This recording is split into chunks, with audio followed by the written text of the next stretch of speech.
মসজিদ থেকে বের হওয়ার আদব 5টি।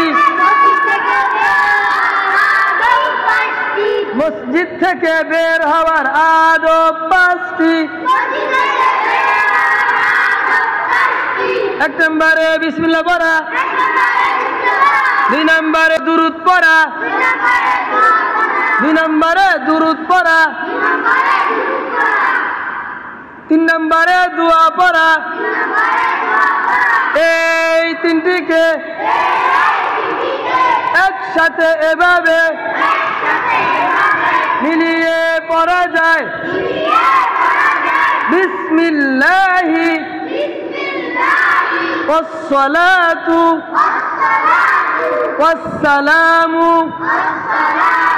আলা রাসূলিল্লাহ।